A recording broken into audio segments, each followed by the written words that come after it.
이 아침 주시는 말씀은 신약성경 사도행전 16장 1절에서 5절 말씀입니다. 사도행전 16장 1절에서 5절의 말씀 우리 함께 한 목소리로 합독하시겠습니다. 바울이 도베와 루스드라에도 이름에 거기 디모데라 하는 제자가 있으니 그 어머니는 믿는 유대 여자요 아버지는 헬라인이라. 디모데는 루스드라와 이고니온에 있는 형제들에게 칭찬을 받는 자니 바울이 그를 데리고 떠나고자 할새 그 지역에 있는 유대인으로 말미암아 그를 데려다가 할례를 행하니 이는 그 사람들이 그의 아버지는 헬라인인 줄 다 알미러라. 여러 성으로 다녀갈 때에 예루살렘에 있는 사도와 장로들이 작정한 규례를 그들에게 주어 지키게 하니 이에 여러 교회가 믿음이 더 굳건해지고 수가 날마다 늘어가니라. 아멘. 사도행전 16장부터는 사도 바울의 제2차 전도 여행이 이제 본격적으로 시작이 되는 그러한 본문입니다. 이때부터 약 2년 반 정도 아주 넓은 지역을 전도하면서 다니게 됩니다. 길고 긴 선교 여행을 떠나는데 그 사실상 첫 이제 그 선교 여행의 출발지를 오늘 본문에 나와 있는 루스드라라는 곳으로 이제 보시면 좋겠습니다. 루스드라는 디모데의 고향입니다. 혹시 성지순례 하신 분들 이제 다녀오신 적이 있는지 모르겠는데 저도 한 10여 년 전에 사도 바울의 이제 그 발자취를 따라서 성지순례하면서 일부러 이제 거기 이제 여행 이제 가이드하는 분이랑 루스드라를 제가 꼭 가보고 싶어서 거기를 좀 일부러 좀 넣어달라고 그래서 가본 적이 있습니다. 가봤더니 뭐 지금은 아주 퇴락한 그냥 보통 마을이고요. 또 저희들 갔을 때 겨울이었는데 좀 뭐 눈이 오고 비가 오고 그래서 막 질적질적하게 이제 그런 이렇게 좀 동네를 걸었던 기억이 지금도 나는데 그 마을을 가보니까 바위들이 꽤 많더라고요.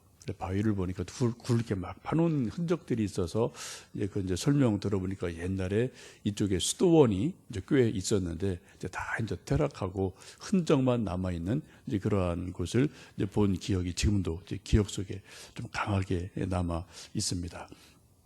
어쨌든 이 루스드라에서 이제 사도 바울이 디모데라는 젊은 사람을 운명처럼 만나게 됩니다. 우리 인생은 뭐 흔히 하는 말처럼 만남과 헤어짐의 연속이죠. 뭐 매일매일 우리가 뭐 난 모르는 사람 만나고 또 헤어지고 뭐 식당 가서 뭐 누구 만나고 헤어지고 커피숍 가서 뭐 누구 또 뭐 커피 주는 청년 만났다 헤어지고 하여튼 이런 것이 계속 우리가 뭐 일상 계속 이제 반복이 되어집니다. 때로는 친구를 만났다 헤어지기도 하고 또 부모님을 만나고 또 뭐 헤어지기도 하고 또 부부를 만나 또 한평생 살기도 하고 또 선생님을 만나기도 하고 졸업할 때 헤어지기도 하고 또 목사를 만나고 성도를 만나고 만났다 헤어지고 계속 갈 수도 있고 이런 일들이 우리가 뭐 계속 되어지는 평생의 일이기도 합니다. 어떤 만남은 한평생 잊을 수 없는 정말 결정적이고 운명적인 만남도 있고 어떤 만남은 그냥 이렇게 바람처럼 살짝 스쳐가는 뭐 그런 만남도 아주 많이 있습니다. 어떤 만남이냐에 따라서 한 사람의 운명이 사실상 결정되어지고 큰 영향을 끼치기도 하고 뭐 그냥 살짝 만났다 헤어지는 만남도 있기도 합니다. 예수님의 12 제자들 보시면은 뭐 대부분 어부, 뭐 세리, 뭐 그냥 그런 사람이었어요. 근데 예수님을 만남으로 인해서 베드로 같은 경우는 천국의 열쇠를 받는 사람이 되고요. 또 세리 마태 같은 사람은 마태복음을 기록하는 위대한 인물로 또 기록이 되어 있기도 합니다. 지금 바울과 디모데가 만나는데 그런 만남도 역시 역사적인 만남인 것을 보게 됩니다. 우리 다시 한번 1절에서 3절의 말씀을 읽어 보시겠습니다. 바울이 더베와 루스드라에도 이름에 거기 디모데라 하는 제자가 있으니 그 어머니는 믿는 유대 여자요 아버지는 헬라인이라. 디모데는 루스드라와 이고니온에 있는 형제들에게 칭찬받는 자니 바울이 그를 데리고 떠나고자 할세 그 지역에 있는 유대인으로 말미암아 그를 데려다가 할례를 행하니 이는 그 사람들이 그의 아버지는 헬라인인 줄 다 알미러라. 예, 요 앞에 15장 끝부분을 보시면 2차 전도 여행을 떠나면서 바나바와 함께 떠났지만은 그 이전에 이제 마가라는 사람이 중간에 돌아간 일이 있어서 이제 바나바는 자기 조카이기 때문에 같이 갑시다. 근데 사도 바울은 중간에 한번 떠난 사람 믿을 수 없습니다. 같이 안 됩니다. 그래서 심히 다투었다고 그래요. 그래서 각기 다른 길로 떠나게 됩니다. 그래서 사도 바울은 실라라는 사람을 택해서 전도 여행을 떠나게 됩니다. 아마 자기의 선배이고 자기가 예루살렘 교회에 소개받을 수 있도록 큰 영향을 준, 은혜를 준 바나바라는 선배와 크게 다투고 헤어졌기 때문에 아마도 바울의 마음이 편치는 않았을 것 같습니다. 상당히 무겁고 뭔가 좀 찜찜한 그런 마음이 있었음에 틀림이 없습니다. 그런 마음을 하나님이 아시고 아마도 이 16장에 있는 것처럼 그 첫 번째 선교 여행의 출발지에서 정말 믿음의 아들로 인정받는 그런 디모데라는 사람을 만나게 해주신 것이 아닌가 그런 생각을 해보게 됩니다. 디모데의 모친은 믿는 유대인이고요. 또 아버지는 헬라인이죠. 요즘 말로 말하면 다문화 가정이다라고 말할 수 있겠습니다.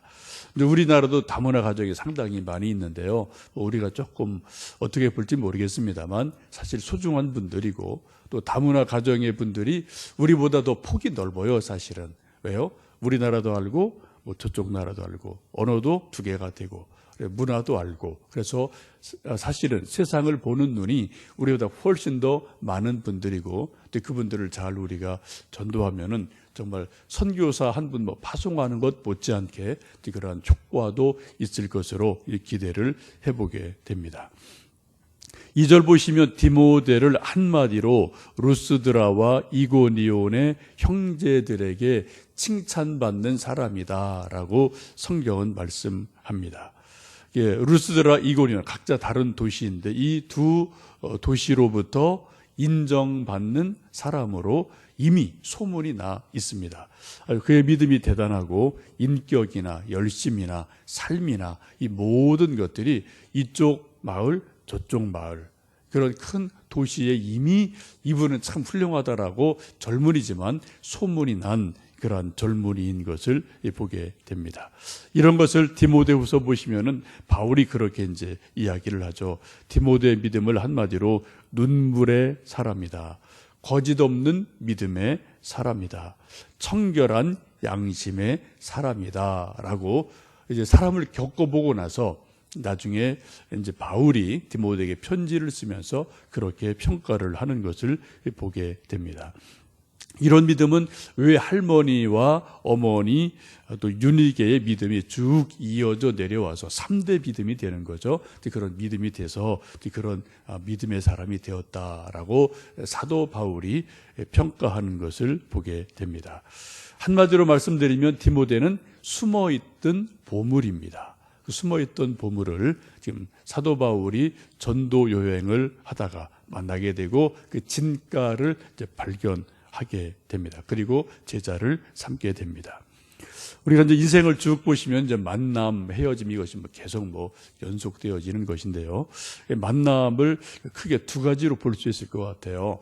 하나는 운명적인 만남이 있습니다. 이건 이제 그 어린 나이나 이제 내 입장에서 어떻게 도저히 피해 갈 수 없는 만남이죠. 부모님과 자녀 이거는 어떻게 할 수가 없어요.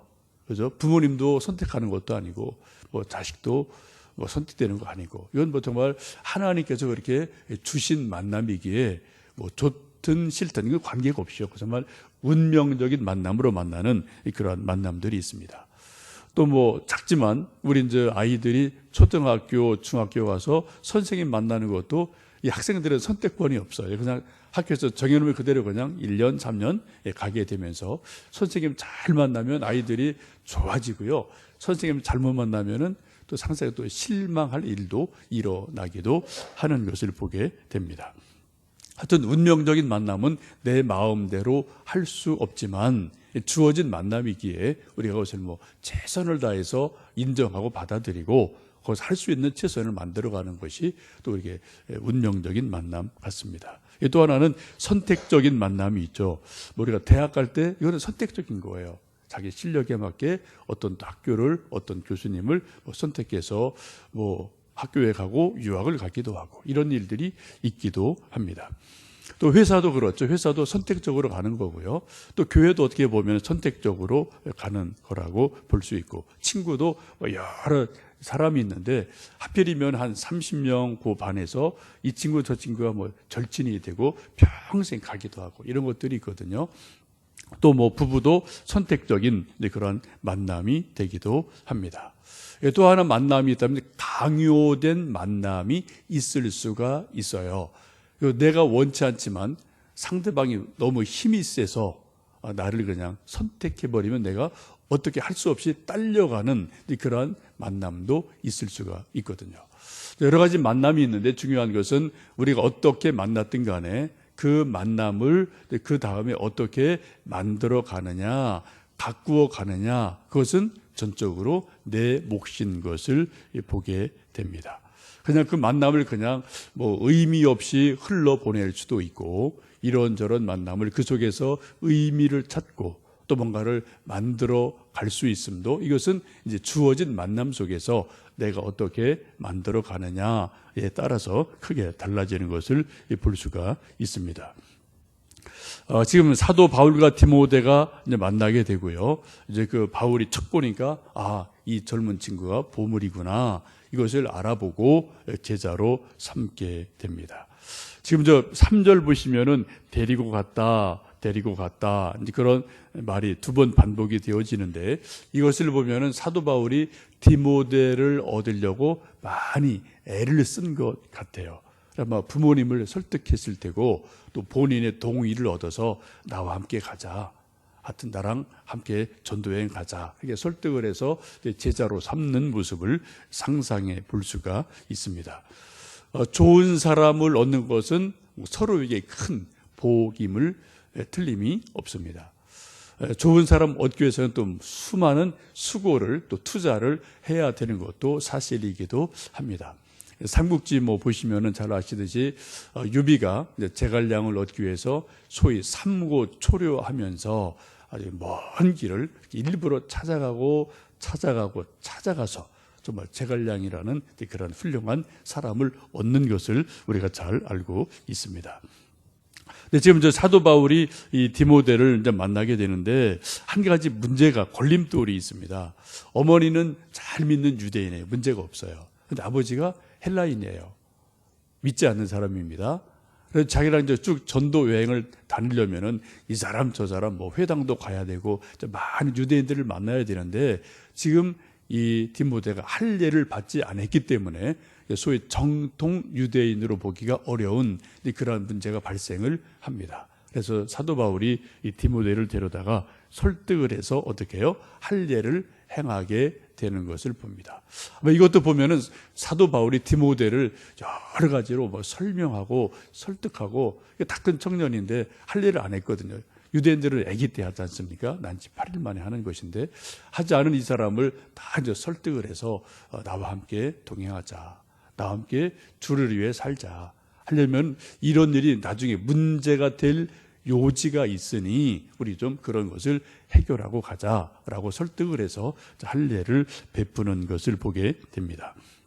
이것은 이제 사도 바울의 지혜이기도 하죠. 사실 이것은 나중에 이 앞에 15장에 보시면 이미 예루살렘 총회에서 이방인들이 예수님을 믿으면 굳이 할례 안 해도 된다, 이미 예루살렘 총회에서 결정된 내용이에요. 이건 안 해도 돼요. 그러나 사도 바울이 쭉 전도 여행을 다니다 보니까 별의별 사람이 다 있잖아요. 그래서 나중에 또 이런 거 갖고 시비 걸 사람이 분명히 있을 수 있기 때문에 아예 그런 것을 원천적으로 좀 제거하자. 그래서 디모데를 설득을 해서 할례를 베푸는 그런 지혜도 보게 됩니다. 결국 이제 바울과 디모데가 서로 만나고 신라와 더불어서 복음을 전하면서 쭉 2차 전도 여행을 쭉 2년 반 정도 하게 되고 5절에 있는 말씀처럼 이에 여러 교회가 믿음이 더 굳건해지고 수가 날마다 늘어가는 놀라운 하나님의 은혜가 임하는 것을 보게 됩니다. 저도 50여 년 살면서 뭐 이 사람 저 사람 만나고 헤어지고 뭐 제가 이름도 모르고 기억도 안 나는 사람이 엄청 많고요. 제 기억 속에 그분 그 사람 기억되는 분도 있고 저한테 좋은 영향을 준 분도 있고 결정적인 영향을 준 분도 몇 분, 목사님, 어떤 신학교 선생님 이런 분도 몇 분 계시고 그냥 살짝 왔다 살짝 간 분도 있고 뭐 저도 그래요.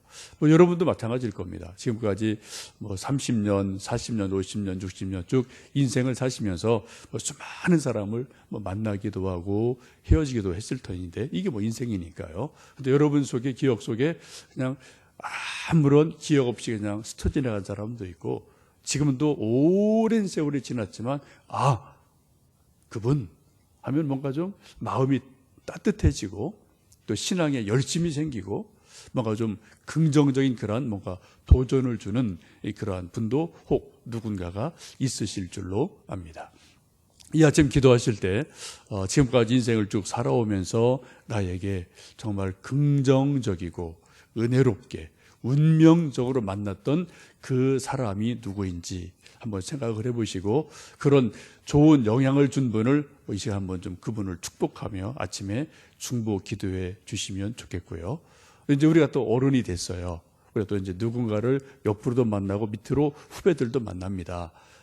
자녀들도 만나죠. 또 내가 알든 모르든 내 친구 혹은 밑에 있는 후배들 중에 나를 보고 정말 나도 저렇게 살아야지, 나도 저렇게 해야지라고 긍정적인 영향을 주는 사람이 누가 있을까? 한번 그 생각을 해보시면서 하나님 한 번뿐인 인생인데 제 인생이 좀 그러한 아름다운 만남이 계속되게 해주세요. 기도하시고요. 또 축복하시고 혹시 전도 대상자가 있다면 그런 분들 위해서 또 기도해 주셔도 좋을 것 같습니다.